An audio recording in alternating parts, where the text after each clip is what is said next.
Buenas tardes, bienvenidos a la Feria del Zócalo. Les pido un muy fuerte aplauso para recibir a Mathieu Turlier y a Javier Corral con el libro La Fórmula Salinas. Bienvenidos, esta es su casa.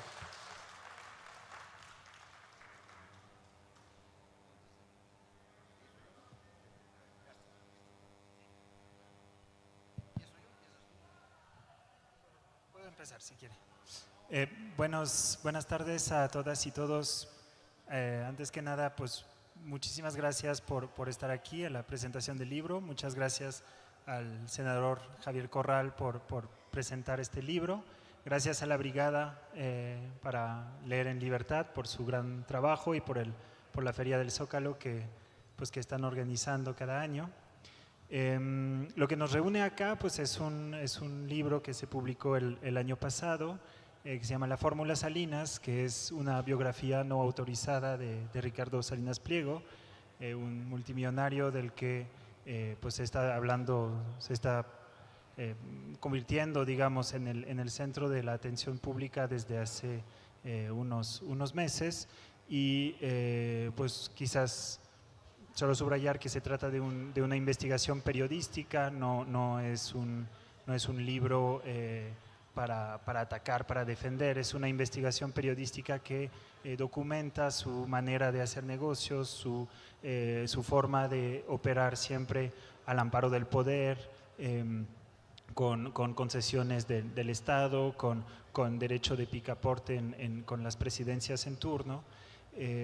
Y pues es un libro producto de una investigación de 3 años y pues quién mejor que el senador Corral para presentarlo, el que ha tenido en su larga carrera política varios desencuentros, para decirlo, con Ricardo Salinas Pliego, y pues es un gran honor que esté aquí presente para presentarlo. Muchas gracias, senador.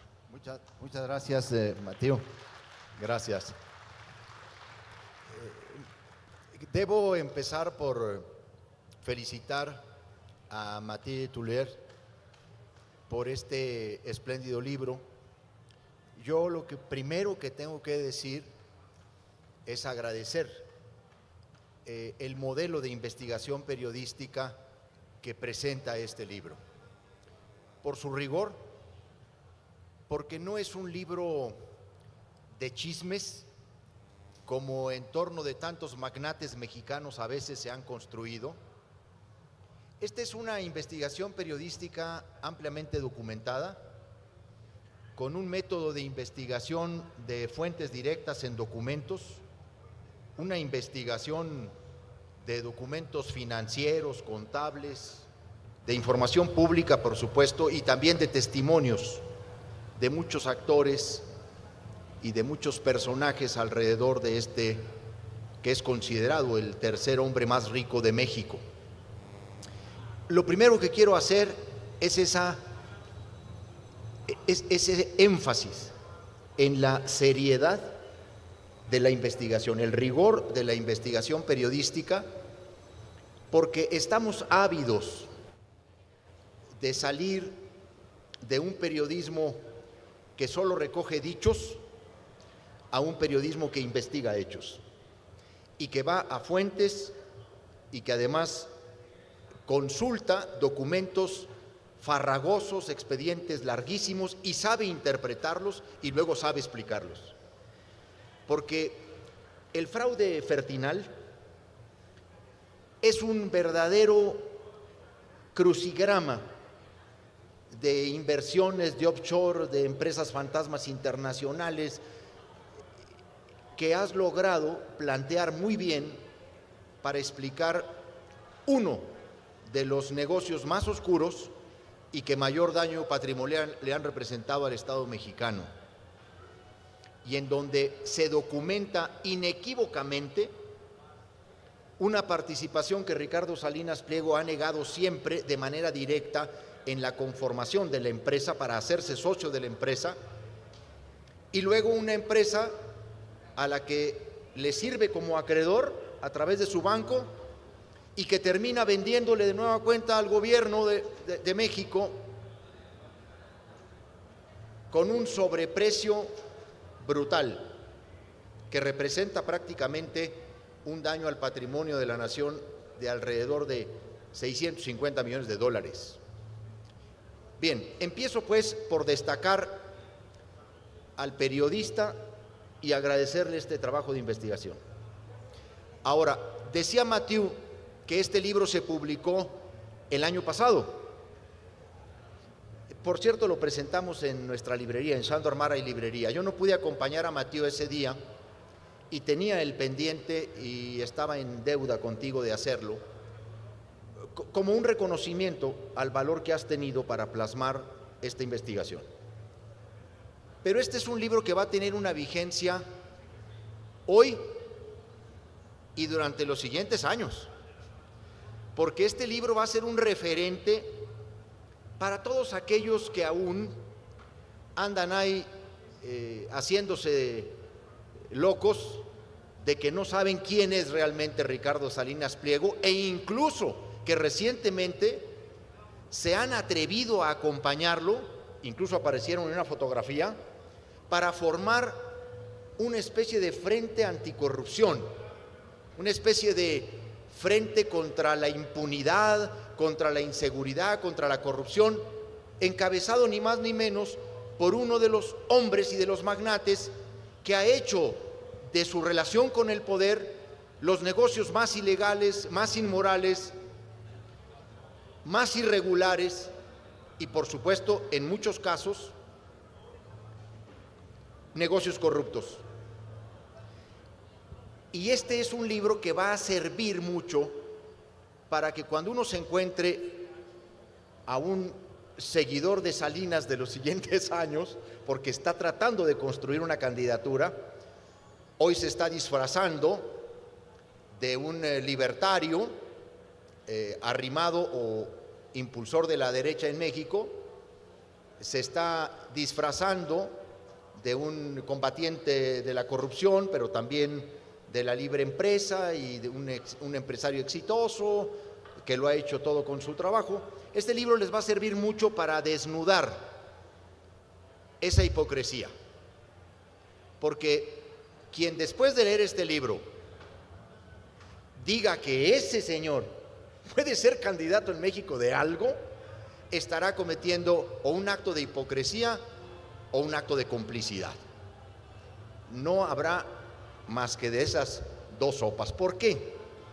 Porque este libro documenta el modus operandi en el que Ricardo Salinas Pliego se volvió multimillonario en México y además se convirtió en un eje de poder a través de la televisión, y cómo ha utilizado a esa televisión, que es un bien del dominio de la nación concesionado por el Estado, como cañón de sus negocios para incrementarlos o para desplazar a futuros competidores o para castigar, perseguir, linchar a posibles competidores o adversarios políticos, a todo aquel que se le ponga enfrente, a todo aquel que ose criticar que su éxito no es fruto de ningún esfuerzo empresarial sólido, estratégico, sino de su relación con el poder y de lo que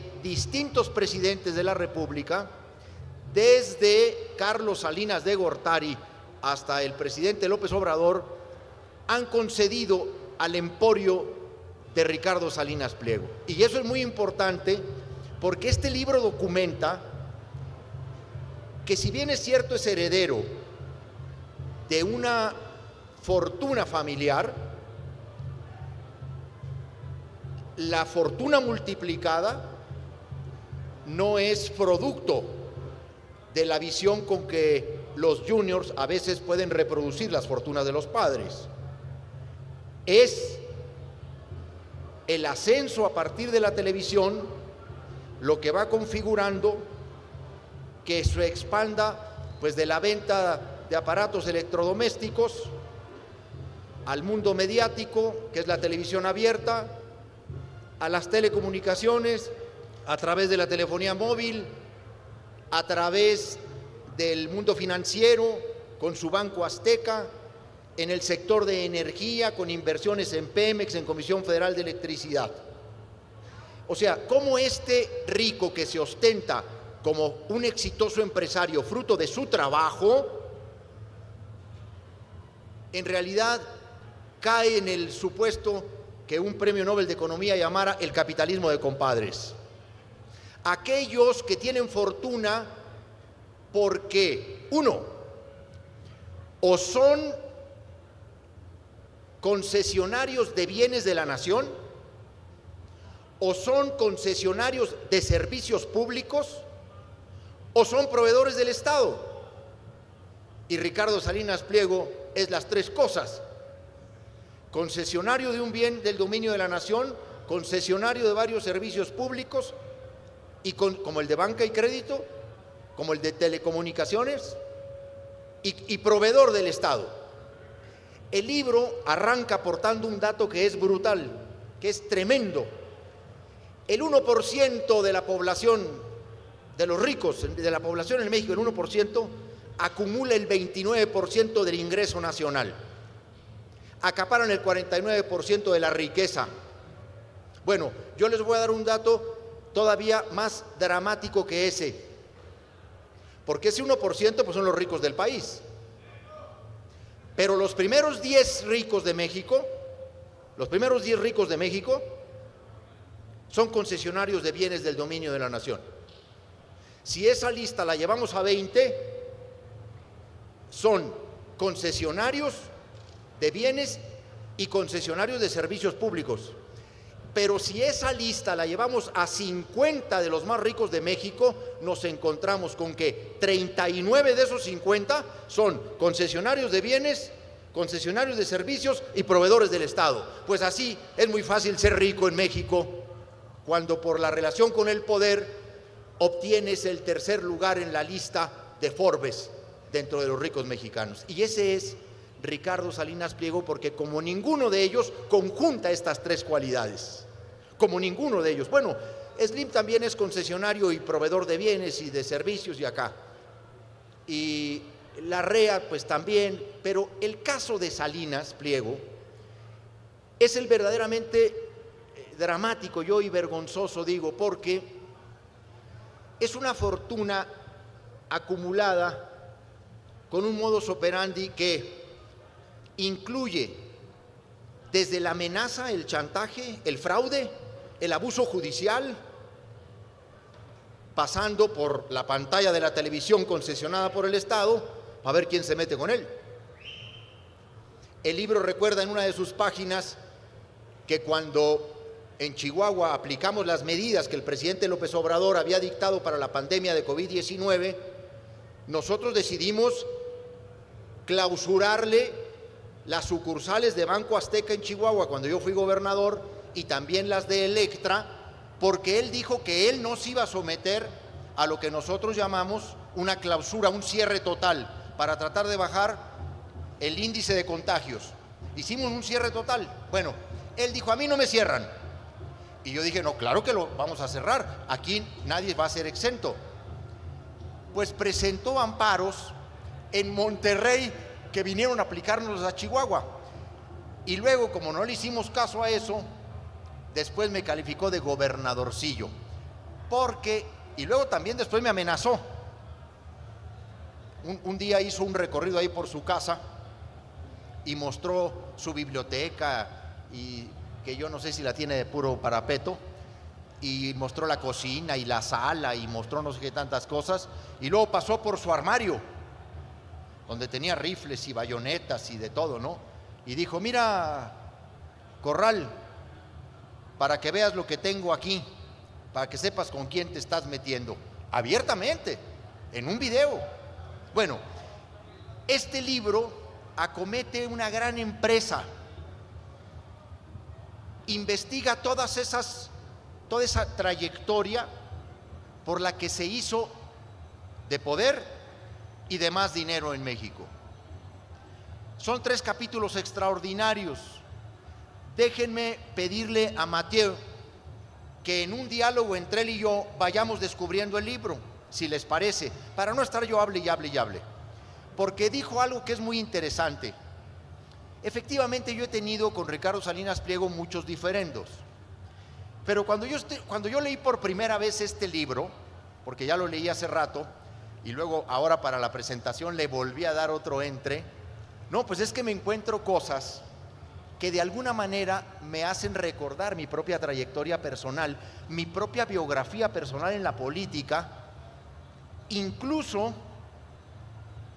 los momentos más álgidos que yo viví en mi carrera parlamentaria, porque se conoce el episodio de cuando fui gobernador de Chihuahua. La reforma electoral, ¿no? ¿Mande? En la reforma electoral que tuvo. Pero, por ejemplo, desde cuando asaltó el Cerro del Chiquihuite para hacerse a la mala del Canal 40. Es que yo denuncié el asalto al Cerro del Chiquihuite. Yo era presidente de la Comisión de Comunicaciones y Transportes del Senado y denuncié el asalto al Chiquihuite. Me acuerdo cuando le preguntaron a Fox, oiga, ¿y qué va a hacer usted con el asalto al Cerro del Chiquihuite? Y dijo, ¿y yo por qué? Esa frase que se volvió clásica, ¿no? ¿Y el yo por qué? Bueno, vine repasando muchas cosas de mi vida y de mi actividad parlamentaria y política. Incluso he recordado que después del fraude de Unefón, cuando antes de irse Fox, que tú bien relatas, y antes de llegar Calderón, le regresan los intereses que le habían cobrado porque se había desfasado de refrendar la concesión de Unefón. Le regresa Pedro Cerizola y Weber 555 millones de pesos, diciendo que había sido un cobro injusto de sus intereses. Está muy bien explicado el tema del fraude de Unefón en este libro, porque yo he visto explicado el tema de Unefón con muchas deficiencias. Aquí está la historia completa del fraude de Unefón y del fraude de Fertinal, completa y sin chirinola, con documentos. Bueno, debo decirles, y eso es lo que te quería platicar porque te estoy consiguiendo el documento, yo renuncié al Comité Ejecutivo Nacional del PAN por dos motivos, porque así dice la carta que le envié a Germán Martínez, era entonces presidente del PAN, por la defenestración que habían hecho de Krill por petición de las televisoras, por haber aprobado la reforma electoral que prohibía a partidos políticos, candidatos y particulares contratar publicidad en radio y televisión, de lo que siempre se quejó Salinas Pliego, porque ahí tenía otra mina de oro, ¿no? Bueno, yo renuncié por dos motivos, por la desfenestración de Krill, y en la carta alertaba al Comité Ejecutivo Nacional del PAN de que se estaba cometiendo un daño al patrimonio de la nación al haberle condonado a Salinas Pliego y habérselos devuelto el pago de los intereses por no haber refrendado a tiempo la concesión de Unefón. Entonces fui repasando un poco muchas batallas: el Chiquihuitazo, Unefón, por supuesto Banco Azteca. A ver, se institucionalizó en México desde el sector financiero con apoyo del gobierno la usura.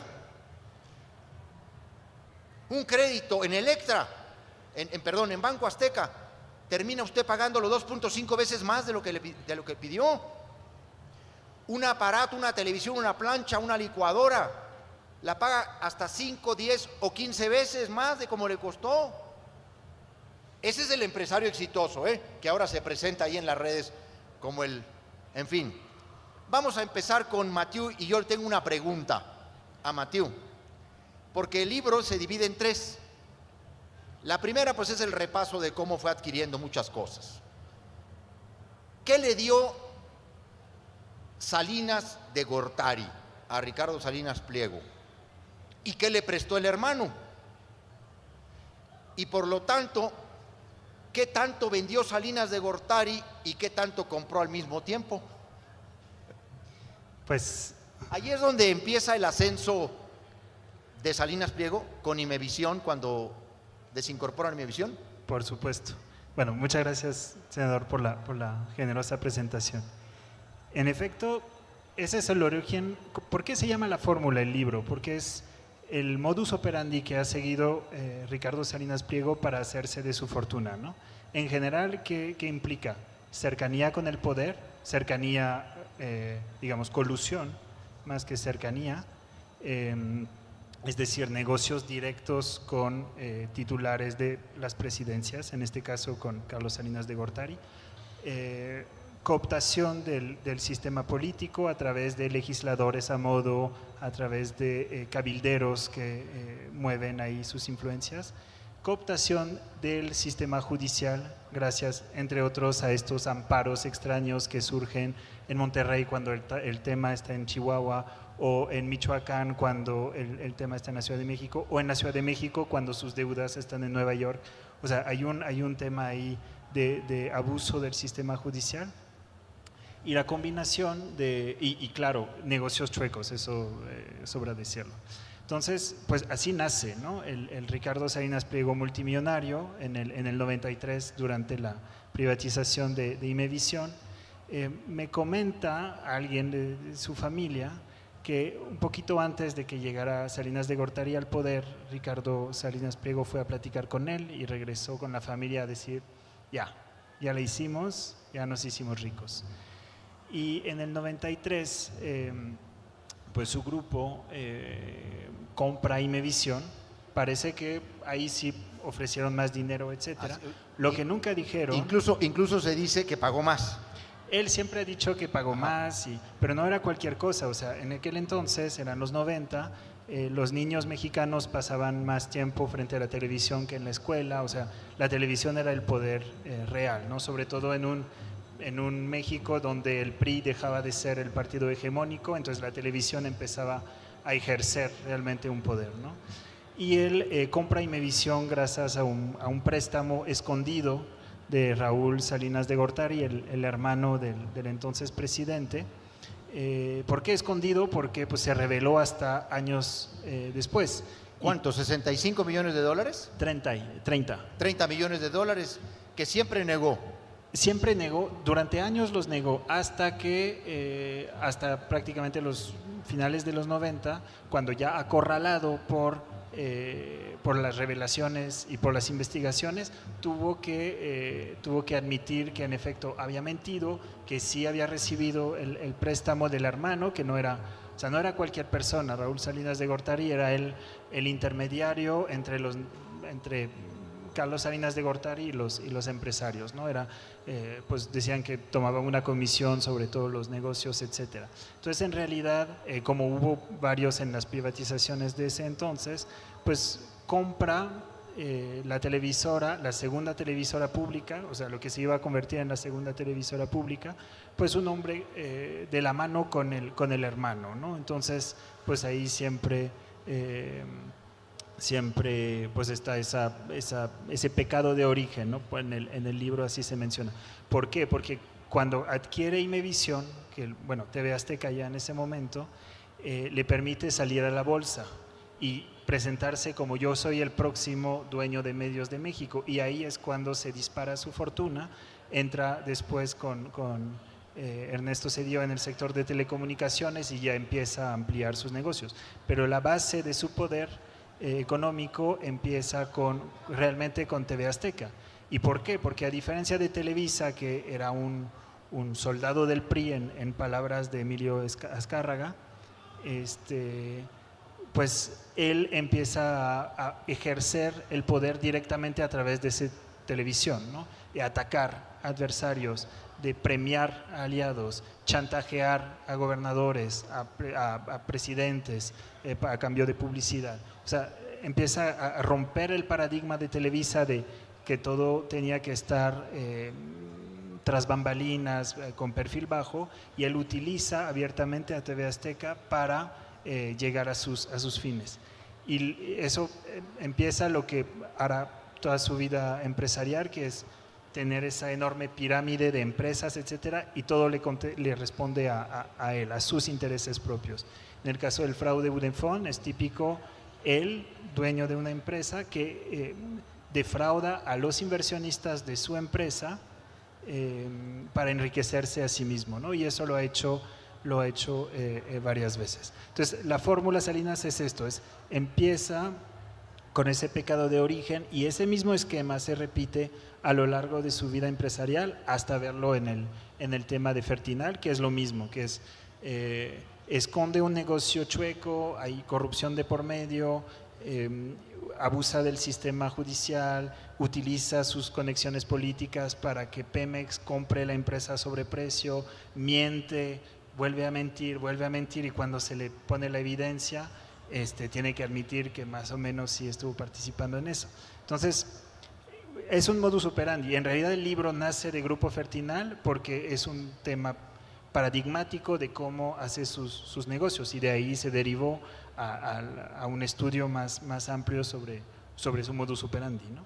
Dice Mathieu en el libro que el caso de Fertinal nos muestra una escuela mexicana del modelo de negocios en donde están coludidos funcionarios, empresarios, jueces, una serie de actores, porque realmente lo que hay en el caso Fertinal es un fraude enorme en el que participan, bueno, miembros del Consejo de Administración de Petróleos Mexicanos, pero también instituciones financieras como Bancomex, como Nafin, que prestan sabiendo que la empresa que se va a comprar no vale ni un cacahuate, o no que no valiera un cacahuate, pero estaba en condiciones muy deterioradas porque se hicieron incluso los due diligence muy falsos, ¿no? Las auditorías. Sí, ahí se vio cómo se maquinó todo desde el Estado, desde el gobierno, para arreglar una compraventa en la que evidentemente Pemex iba a perder mucho dinero.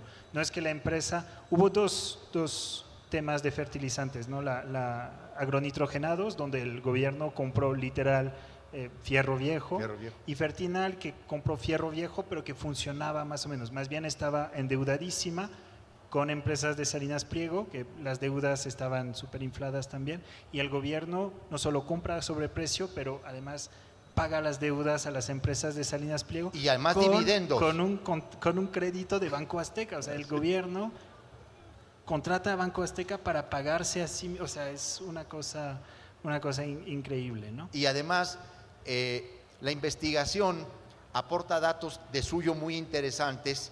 Yo diría, para el Ministerio Público debiera ser libro una guía para complementar las investigaciones si es que están todavía en curso y si realmente va a haber un atajo a la impunidad en este sexenio con la doctora Claudia Sheinbaum. Yo creo que sí. ¿Tú crees que se le acabó ya la impunidad en este sexenio a Salinas Pliego?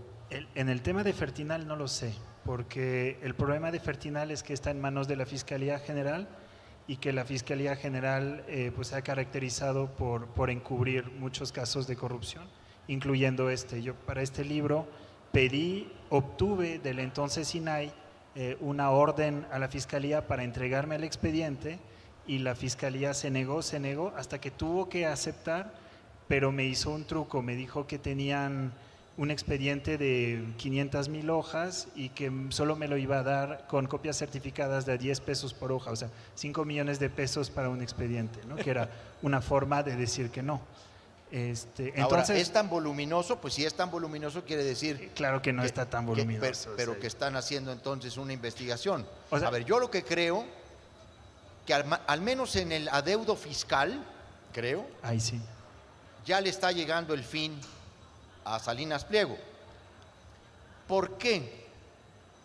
Porque ahí, por ejemplo, la presidenta de México, la doctora Claudia Sheinbaum, ha sido como muy clara. Ya ven que él, después de aventarle lodo a todo mundo, insultar a todo mundo en las redes y descalificar y insultar con la vulgaridad que le caracteriza, también un poco le empezó a pegar a ella, ¿no? Pero ella sí le respondió y le dijo: un momentito, aquí sí te topas en pared. Y entonces él reaccionó y le ofreció una negociación. Sí. Oiga, pues vamos a ver en cuánto queda el adeudo. Reconozco que sí pago, porque antes decía no voy a pagar ni un quinto. Un rábano, dijo. Pero ahora creo que ya anda ofreciendo como 40,000 millones de los 74,000 que debe. Pero ella dijo, no, la ley no se negocia. Esto quiere decir que a lo mejor este sexenio se acaba, a lo mejor se acaba esta estela de impunidad que hasta el día de hoy ha tenido. Porque aunque si bien es cierto, al final del sexenio del presidente López Obrador terminaron mal, terminaron con diferendo público. Por el tema de impuestos. Por el no pago de impuestos, efectivamente.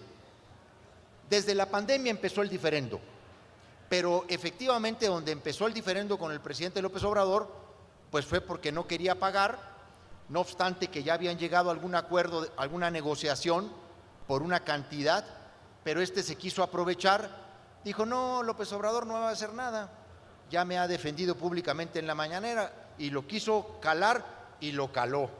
El propio presidente López Obrador le documentó en una mañanera 63,000, dices, ¿verdad? 63,000 millones de pesos. Bueno, ahora ya anda en 74,000. ¿Cómo ha resistido todos esos créditos fiscales? Salinas, porque vienen desde la época de Fox y de Calderón. Y los créditos fiscales vienen de Peña Nieto. Y los créditos fiscales vienen 10 años, vienen de Peña Nieto.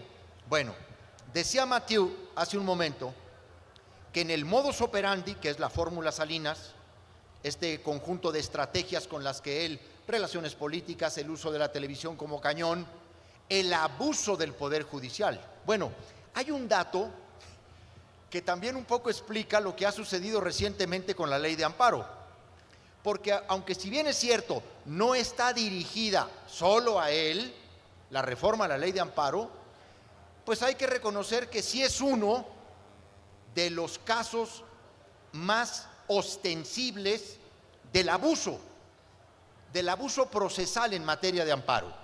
Como los grandes criminales de la delincuencia organizada han usado la figura del amparo para estar impunes, para quedar en libertad, pero como también la delincuencia de cuello blanco ha utilizado el amparo para no pagar impuestos. Y no es solo Salinas Pliego, son como unos 13, 14 que entre ellos le deben al Estado algo así como 380,000 millones de pesos. No estoy hablando del programa de regularización fiscal de grandes contribuyentes, eso todavía no, eso es aparte. Ya todo junto suma como 2 billones de pesos.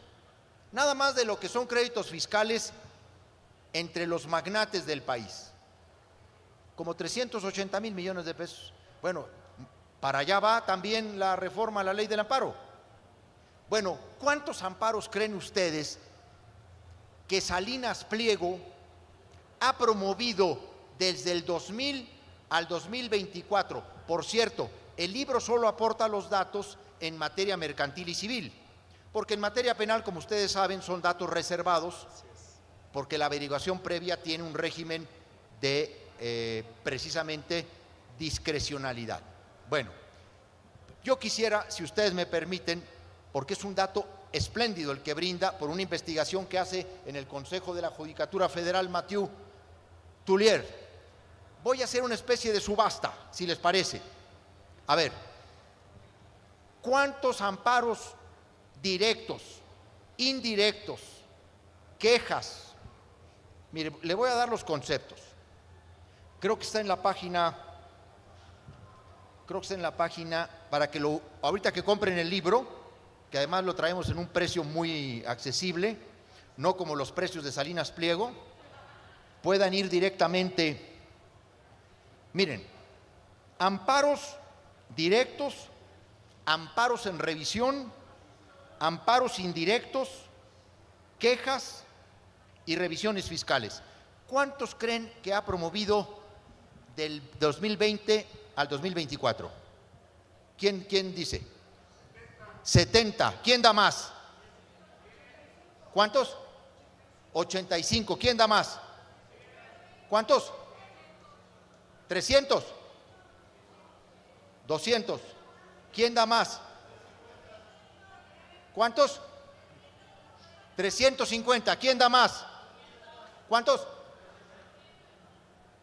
380. ¿Quién da más? ¿Cuántos? 500. ¿Quién da más? 1000. ¿Quién da más? ¿Cuántos? 1200. ¿Quién da más? ¿Cuántos?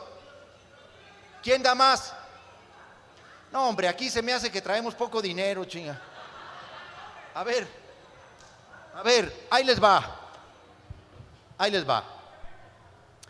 Dice Mathieu Tullier en su libro que de acuerdo con el Consejo de la Judicatura Federal, entre 2000 y 2022, las principales empresas del Grupo Salinas han estado involucradas en 3.869 amparos directos, 648 amparos en revisión, 1.447 amparos indirectos, 333 quejas, 312 revisiones fiscales, 6.780 recursos legales mediante la figura del amparo. Una por día, más o menos. ¿Mande? Una por día, prácticamente. Más o menos una por día. Bueno, es que llegan a presentar hasta 4 o 5 amparos en un mismo día con diferentes jueces. Y en el orden mercantil, y en el orden penal, y en el orden civil. Y acá. A ver, ya recapacitaron en el número que les acabamos de dar. Bueno, ¿saben qué? 6.780 amparos en revisión directos e indirectos, más quejas y revisiones fiscales.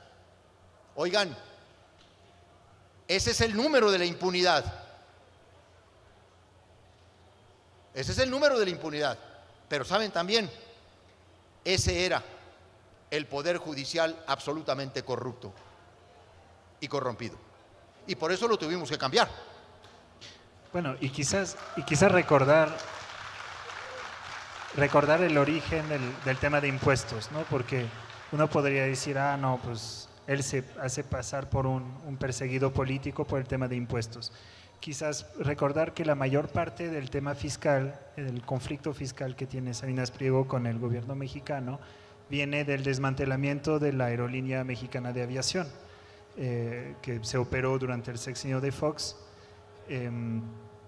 y que el Grupo Electra pues no tiene nada que ver con una aerolínea, ¿no? Pero compró las deudas fiscales de la aerolínea por más o menos 600 millones de pesos, compró el equivalente de 14,000 millones de pesos de impuestos a favor que tenía Mexicana de Aviación, y en los años siguientes se los descontó a Grupo Electra, ¿no? Entonces, cuando el SAT revisa a Grupo Electra, dice, pero a ver, ¿cómo te estás descontando impuestos de una aerolínea? Tú no eres nada, o sea, nada que ver, ¿no? Y de ahí empieza el conflicto fiscal que tienen, pero es un fraude evidente en el que pues Ricardo Salinas Pliego ha perdido todos los recursos posibles ante la justicia administrativa y la Suprema Corte, etcétera, porque literal es indefendible. O sea, tú no puedes descontarte impuestos que no generaste tú y que no son tuyos, que tú ni siquiera tienes algo que ver con un avión, pero que, o sea, es una aberración, ¿no? Entonces, él se hace pasar ahora por un perseguido político. Creo que es muy importante dejar claro que no es el caso. O sea, el diferendo fiscal ha pasado por 4 gobiernos, de todos los partidos, y todos han dicho que eso es a todas luces pues fue un fraude fiscal, ¿no? Entonces, antes de creerse lo de la víctima y de que es perseguido porque promueve un movimiento nuevo, político, etcétera, bueno, eso quizás dejar claro que es falso. Ahora, que tiene su agenda, pues precisamente para quizás darse una palanca dentro de una negociación con el gobierno, yo creo que sí, pero de entrada quizás dejar muy claro que la postura victimaria aquí la verdad no funciona. A ver, Mathieu, hubo un primer momento que tú perfectamente identificas cuando él hace su aparición en redes sociales, particularmente en Twitter, desde donde insulta no solamente a los funcionarios o al gobierno o a los legisladores o a los gobernadores. Digo, a los del gobierno les dice gobiernícolas, sí, siempre. No, a la persona más humilde que le formule un reclamo, él los insulta porque hace del uso de la insolencia un recurso cotidiano. El libro empieza con una cita brutal de una respuesta que él le da en su cuenta de Twitter a una persona que le reclama lo caro de uno de sus préstamos. ¿Saben ustedes lo que le contestó? Está al principio, Sí, ¿no? sí. La del ataúd, ¿no? Es que me dejó helado porque yo pensé pues que nada más se metía con Citlali Hernández o con la presidenta o con acá o allá o conmigo. No, el nivel de… Si no la recuerdo, sí. Dice… Parece que Un poquito aquí está. después. O sea, prácticamente dice, el día que usted se muera, su familia me va a ir a pedir un préstamo para pagar su ataúd, ¿no? Yo creo que a esa se Dice- refería, ¿no? Dice, detrás de la seguridad de su pantalla, el multimillonario suele exhibir una personalidad cínica, cruzando un día sí y otro también la línea de la indecencia. Abre comillas. El día que usted se muera, probablemente su familia irá a uno de mis bancos a pedir prestado para comprar su cajita, dijo a un usuario que lo increpaba. Bueno, pero yo quiero, además de este tema de la condonación de impuestos, porque además le condonaban impuestos, o sea, pues no le pocos. condonaron los impuestos Con Peña Nieto fueron 6,000 millones de pesos. 6,000 millones de pesos. Dicen, y tú lo documentas, que donde realmente está ahora la fortuna de Salinas Pliego está en la economía virtual, en la economía digital, en el mundo de las criptomonedas, En parte. que ha cambiado, que compró muchos Bitcoin y que allí es donde ahora realmente está el peso de su fortuna. ¿En cuánto se calcula la fortuna de Ricardo Salinas Pliego? Es muy difícil de determinar porque la fortuna que se calcula a través de los métodos de Forbes, por ejemplo, se calculan por las acciones que detenta de sus acciones, de sus empresas que cotizan en bolsa, porque ahí se puede estimar un valor de la acción y por tanto se multiplica por el número de acciones. El tema es que él ya ha retirado sus empresas de la bolsa, tiene muchos negocios offshore, tiene el negocio minero, por ejemplo, lo opera a través de sociedades de papel extranjeras, entonces es prácticamente imposible determinar su fortuna, y la del Bitcoin pues menos se sabe porque pues es difícil. Lo que sí es, según el cálculo de Forbes, su fortuna ha caído mucho porque sus empresas, el valor de sus empresas ha caído estrepitosamente a raíz de todos los problemas que está teniendo. Señor, me dicen que solo quedan 5 minutos y que 5 entonces minutos. si queremos, si el perdón. público también si quieren participar. ¿Sí? ¿Quiere alguien pues participar? bienvenidos, comentarios o preguntas. Nos da tiempo para 2 preguntas nada más, porque ya nos comimos 45. una parte de esos 5 minutos. A ver. Breve, por favor. Gracias, buenas tardes. A través del libro, de todas las denuncias que ha habido con Salinas Pliego, nadie ha tocado lo que le hace a sus proveedores de servicio. Es que no se oye bien. A ver, es que sí se oye acá, pero… ¿Nadie ha tocado sus proveedores? Sí, a ver, todos hablan de lo que ya comentó el senador y lo que ya comentó Matiu, pero nadie ha hablado nunca sobre lo que Salinas Pliego, sus empresas, el corporativo, le hace a sus proveedores de servicio.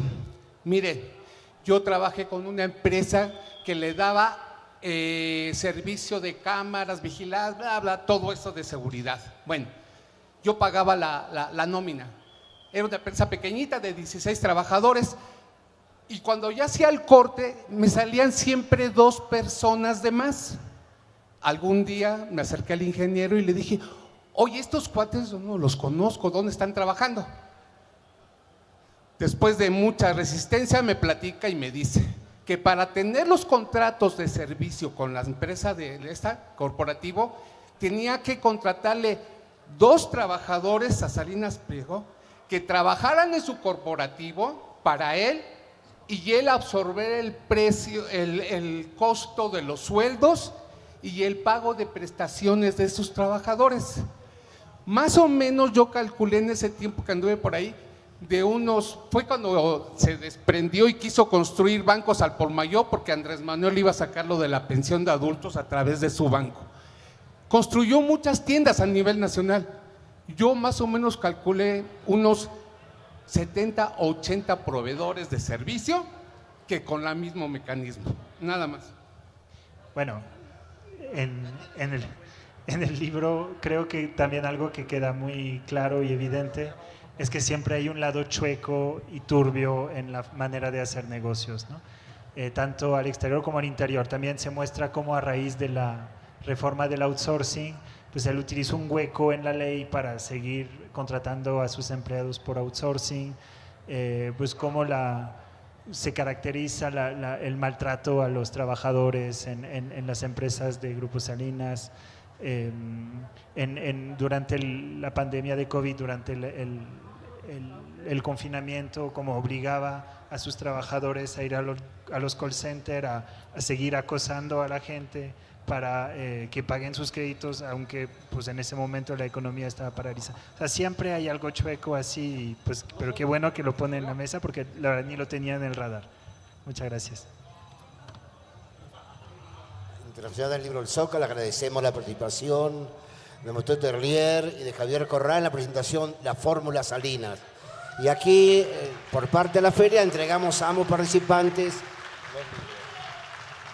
Perdón por el corte tan abrupto, pero llegó el invitado y tenemos que cortar e iniciar. El libro de Mathieu va a estar en esa mesa. De veras, cómprenlo. Es un libro importante que documenta décadas de abusos y que pone en su sitio a un personaje que se vende de una manera, pero en realidad tiene una larguísima cola que pisar. Entonces, Mathieu, muchas gracias por este libro. Felicidades, senador. Muchas gracias por estar con nosotros. Un fuertísimo aplauso y un pequeño obsequio de la feria, ¿no? Gracias. Gracias a la brigada, gracias a Javier Corral, gracias a todos y todos ustedes. Muchas gracias.